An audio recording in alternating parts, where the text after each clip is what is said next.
दिल्ली में आज बीजेपी अध्यक्ष नितिन नवीन की मुलाकात हुई के अन्नामलाई से। इसके बाद गृह मंत्री अमित शाह से भी उनकी मुलाकात हुई।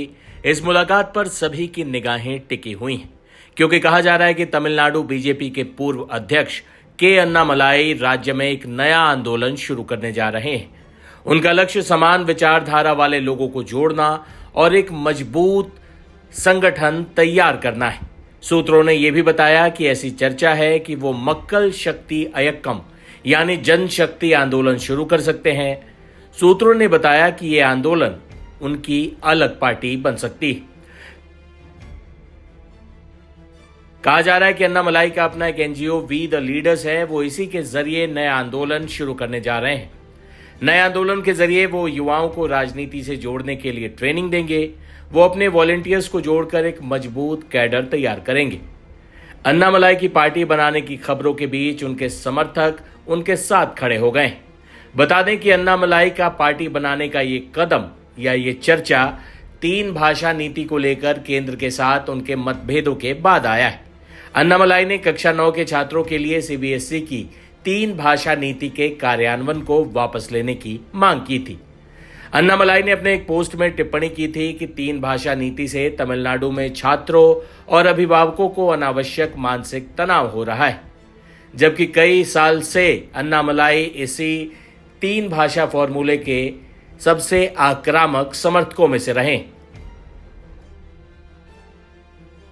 हालांकि अन्नामलाई ने कहा है कि उनकी आपत्ति पॉलिसी पर नहीं बल्कि अचानक रोल आउट पर है। उन्होंने एक्स पर लिखा कि ये पेरेंट्स के लिए, खासकर तमिलनाडु के पेरेंट्स के लिए एक शौक की तरह है। उन्होंने तर्क दिया कि स्टूडेंट्स को कम समय में एक नई भाषा सीखने के लिए मजबूर करने से बच्चों पर दबाव पड़ेगा और उनके ओवरऑल लर्निंग आउटकम पर असर पड़ेगा। बता दें कि अन्नामलाई की पहचान सिर्फ एक राजनेता के तौर पर नहीं है, बल्कि राजनीति में आने से पहले वो देश की सबसे प्रतिष्ठित सेवा का हिस्सा थे।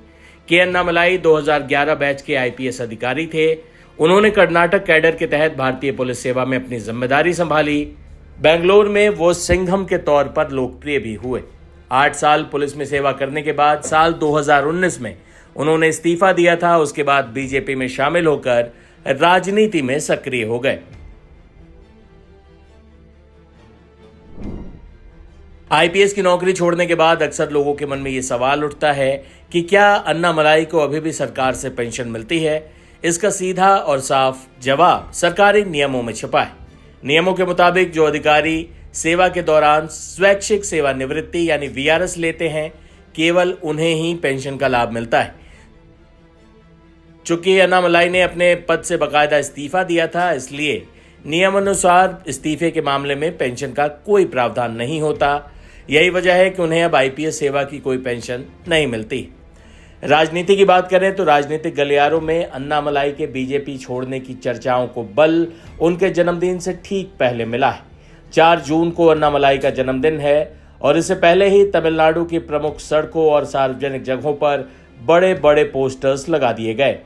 इन पोस्टर्स पर समर्थकों ने हमारे नेता आइए और हमारा नेतृत्व कीजिए जैसे बड़े और आकर्षक नारे लिखे हैं।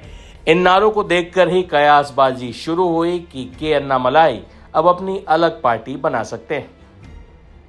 हालांकि इन सब के बीच वो आज बीजेपी के राष्ट्रीय अध्यक्ष नितिन नवीन से मिले। कहा जा रहा है कि इस दौरान मान मनोवल की काफी कोशिशें हुई।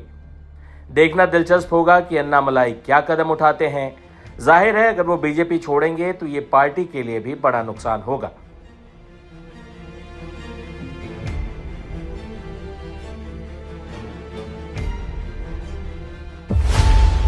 खबरों की रणभूमि में यहां शोर नहीं सोच लड़ती है, जहां शब्द नहीं फैक्ट्स वार करते हैं और हर सवाल खोलता है सच की नई परत।